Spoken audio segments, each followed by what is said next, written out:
Well, you've heard the news that pension funds across the country are gearing up for a very busy month as, of course, retirement fund members will start to inquire about their claims under the new amended pension fund regime, or the so-called two-pot system. Legally, as of today, millions of workers who are indeed members of pension funds can actually access a portion of their pensions from today as part of the Revenue Laws Amendment Act. Now, workers have been urged to make use of their financial advisors in order to navigate this uncharted terrain. And for more on this, let's now extend a very warm welcome to the CEO of SANLAM's Life and Savings, Mr. Anton Gildenhuies. I will also be later on joined by my colleague in studio, Mr. Tshepo Mongoai, who will also give us further insight on the collaboration that, of course, SABC News and SANLAM has effected to give you more knowledge around how this two-part system is going to work. Anton, we're very delighted for SANLAM's collaboration on this very important topic. So excitement coupled with a lot of uncertainty about what members that have actually entrusted SANLAM with their lifelong savings. Are all systems go and in place to effect the two-pot retirement fund system as of today or tomorrow for SANLAM? Yeah, afternoon, Alicia. Thanks, and thanks for having me on this show. Yes, now all systems are ready. We're ready for this. Not today, as you correctly point out. From tomorrow, we expect calls from members of various funds. And remember, it's pension funds. We're talking about people with retirement annuities, people with provident funds. Pretty much everyone will be eligible for access to their two-pot savings. Mm-hmm. Now, there has been a lot of emphasis on members actually acquiring, I'm sure you even heard on my intro there, Anton, acquiring the services of financial advisors, which we do know also come at a cost and that not every worker or member might have access to. But where should workers then go to further inquire about the two-part? Yes, you're right. I mean, we really believe that this should be seen as access to savings, but as an absolute last resort. These are savings that are planned for members' retirement. So if you absolutely need it, you are basically borrowing a bit from your future. You are going to access those funds to meet absolutely urgent needs. We really believe this is something that your financial advisors will be able to guide you. And where to access them, it depends on how you entered into a pension fund. So, for example, if you had a retirement annuity, typically you will have a financial advisor that sold you that annuity and provided financial advice, and they will be keen to provide advice on the two-pot regime and how to access it to you. If you belong to a pension fund through your employment status, the best would be to approach your HR department or your line manager to ask them about access to financial advice. Many pension funds have financial advice systems in place to give them financial advice, and there's a lot of information available on the websites of pretty much all reputable financial advisors and financial providers like SANLAM and so on. Now, Anton, take us through your preparation phase ahead of the implementation of the system. As SANLAM, what have you factored and what are some of your expectations? Any teething issues that you are obviously anticipating? Yes, no, it's been a whirlwind of preparation. In fact, it required quite a lot of collaboration with the authorities because there are many different departments involved. You get the FSCA, the Financial Sector Conduct Authority. They needed to approve the rule changes of the underlying pension funds. We've got the South African Revenue Service. I understand that you're speaking to the Commissioner just now. They had to implement a lot of system changes on their end. And then, of course, the financial service providers like SANLAM. We also needed to do system changes to be able to link to all these different providers to enable two-pot. In fact, a lot of the details were still being developed over the last couple of months, and in fact, there's still a couple of finer issues that are still being ironed out, but by and large, we are ready. Do we expect teething problems? I think so. We do expect here and there something that will be tested, which given the rapid implementation of two-pot, we had to really work for it. We couldn't test each and every system and all the links to all the different service providers. So there could be some teething problems. And then, of course, the other big question is, how many people will phone in tomorrow? If every member of all pension funds phone in at the same time, it stands to reason that no service provider will be able to respond to all those inquiries. So my appeal will be, let it be for another week or two while you actually get financial advice on two-pot and give some time to the systems to settle down, because I think you are going to hit a queue if everyone rushes to the door tomorrow. And Anton, I suppose a very important question as well is there any uncertainty around this two-part system in terms of course, legislation or implementation? No, I think we've got most of it all pretty much bedded down. The draft revenue laws amendment bill still needs to be approved by Parliament, so there's a little bit of uncertainty there, but I don't think it's theoretical uncertainty. I think for all practical purposes, we know what we need to do and we will be able to respond to member inquiries. Very interesting indeed. Let's now bring in SABC News economics specialist reporter here, Mr. Tshepo Mongoai, to also shed some light into all these developments and excitement. So Tshepo, thank you so much for being with us in studio. So quite a lot has been, of course, shared between SABC News and SANLAM on this very issue of the two-part system. But do you feel, judging from also the engagements that we've had with the viewers at home as well, doing other interviews, do you think people are well equipped with relevant information to know what actually happens as of tomorrow or today? Yes, good afternoon. I must firstly just raise a hand of gratitude to SANLAM in terms of the partnership that we've had. It has really worked very well.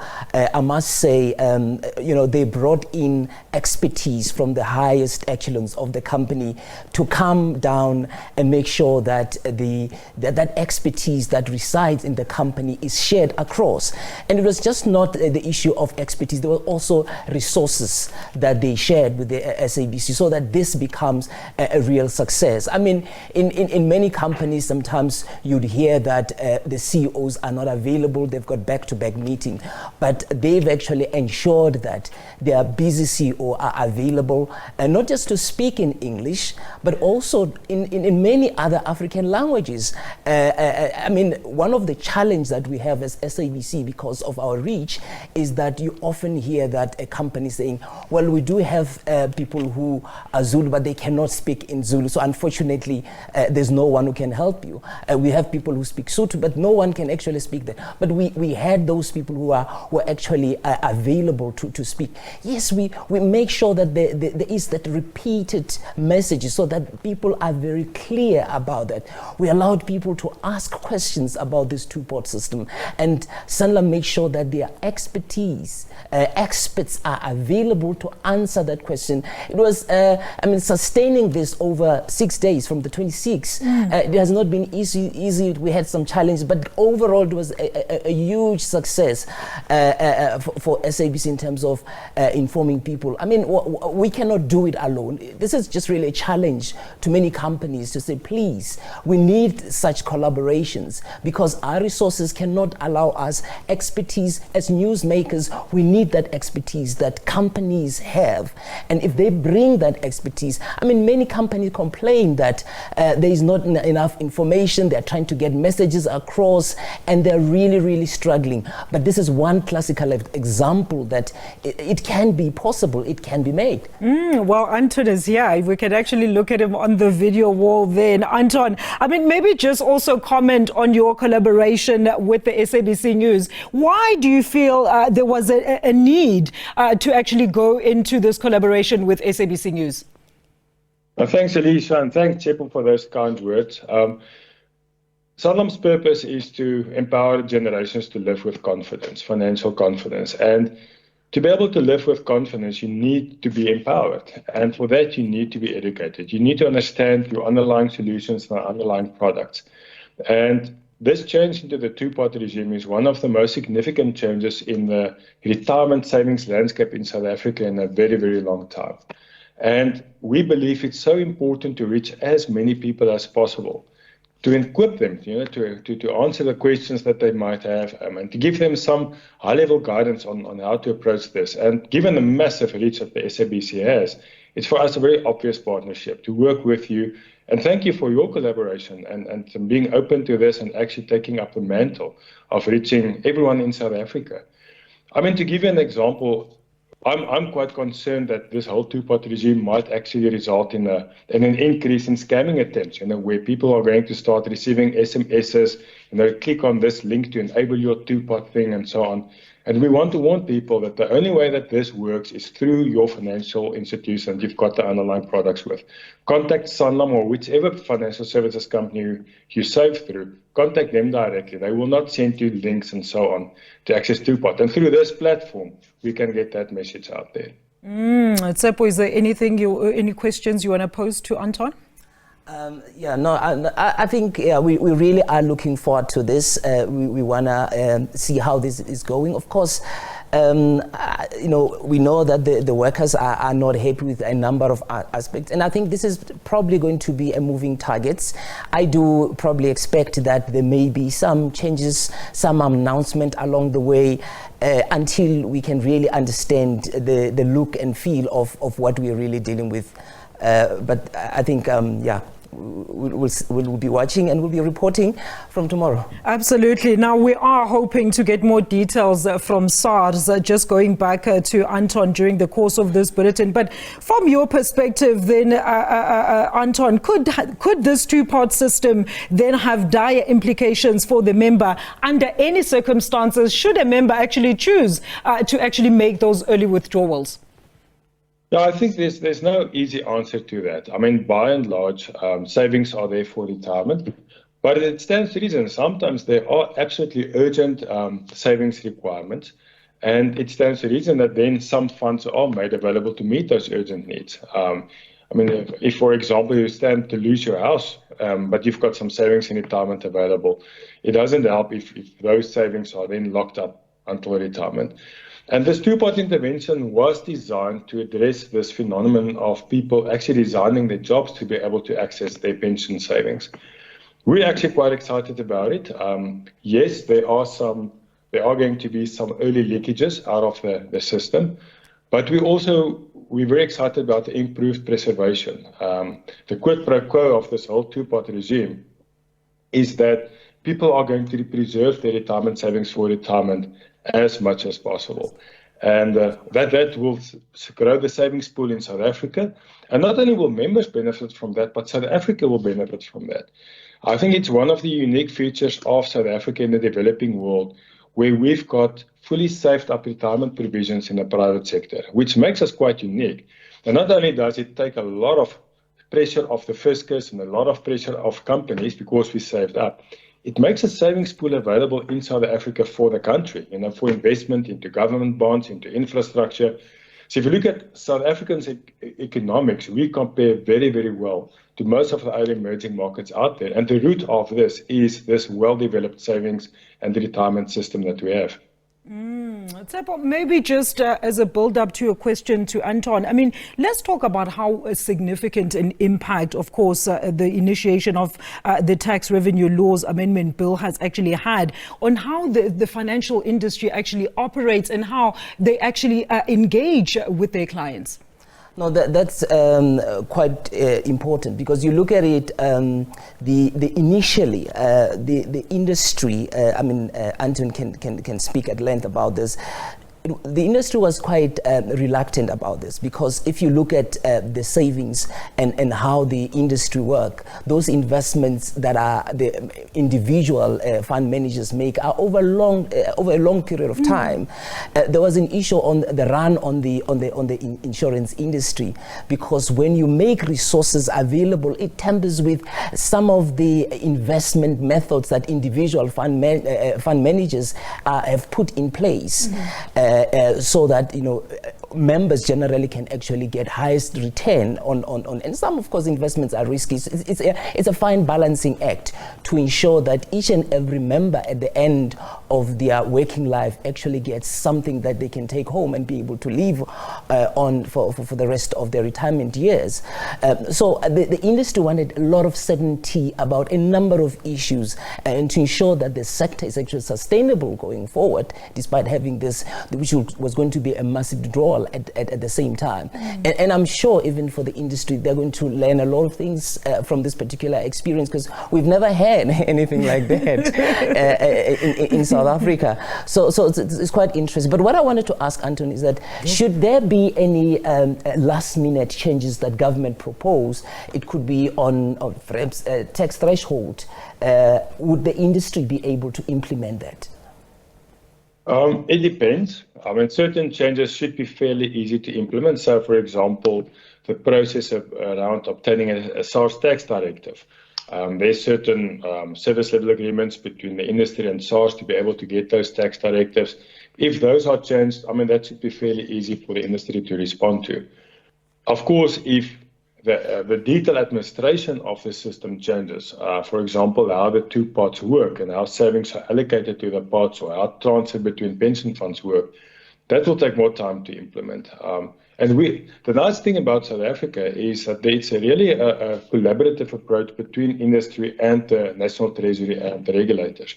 We haven't experienced this as a one-sided thou-shalt approach, but much more of a what can you do? What is the best approach to do this? So I'll be very surprised if suddenly we get something from National Treasury or the government that changes it fundamentally. That will be to the detriment of members. This has been a good approach. And Anton, I mean, in the case now where a person or an individual or a member in this regard has more than one retirement plan, talk to us about the rules in that regard. Yeah, I mean, that was actually that's a good question. It was quite a debating point between the industry and the authorities. It'll be very difficult to have a consolidated view. So this will actually be implemented per plan. So even if you are in a, like, for example, retirement annuity fund with more than one product, and that does happen at times, the two-part parameters will apply on the product level. So if you have various different savings vehicles, there's not the ability to look at it on a consolidated basis. Each product will operate the two-part regime on its own.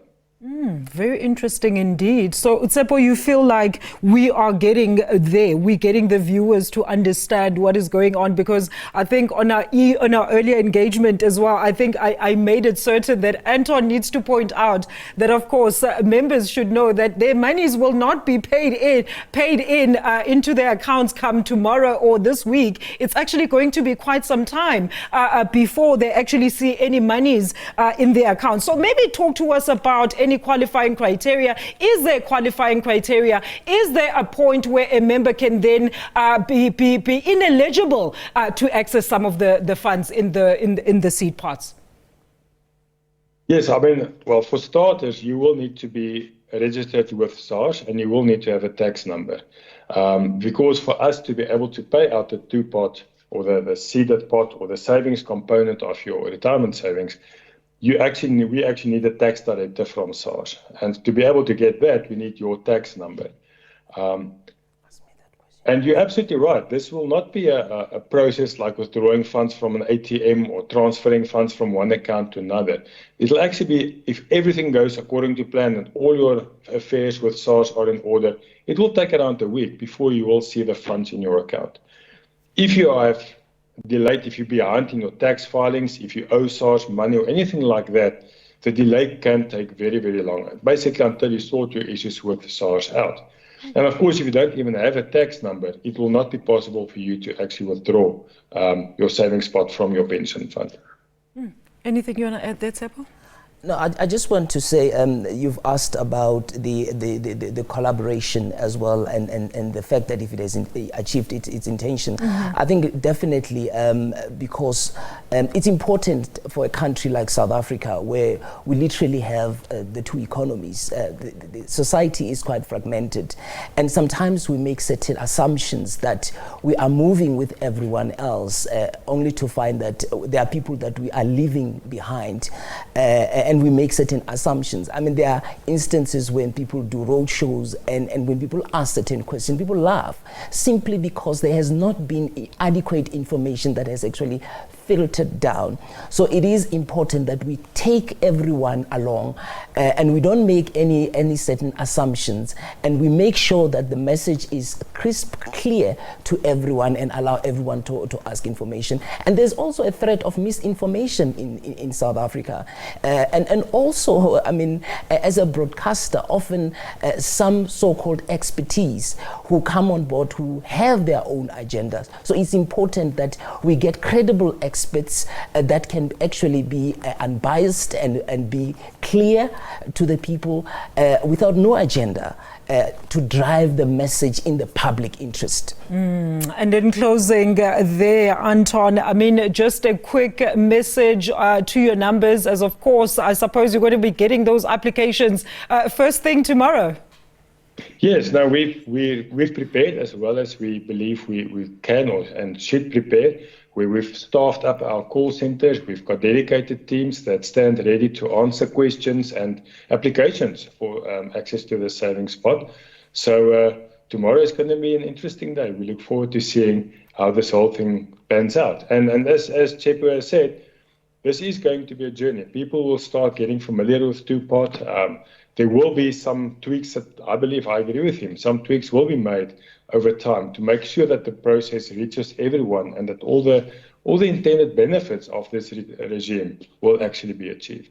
And then should the need arise, Anton, have you mitigated and made provisions for some sort of dispute management mechanism should anybody come up with any disputes? For example, if should they complain that, of course, they've been over or undertaxed? Well, I suppose they wouldn't really go and say that they've been undertaxed, but in the event where they feel that basically a lot of money that was meant to go directly to their pocket, of course, has directly gone to SARS.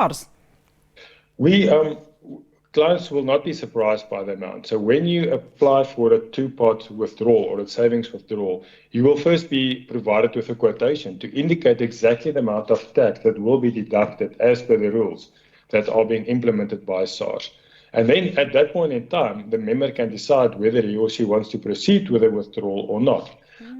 So there will be transparency. It will not be a case of, I expected this money, it's now less, and now I've got a dispute. You will be informed before you press the button to withdraw the savings. Thank you so much for that clarity. And of course, once again, for entrusting us and collaborating with us. That is Mr. Anton Gildenhuies, the CEO of SANLAM Life and Savings. Tshepo, thank you so much for joining us. I'm sure we will be continuing with some of these discussions as, of course, promised, we might be getting an official word from SARS in relation to what is going to actually happen to that amount when it comes with a tax directive from SARS.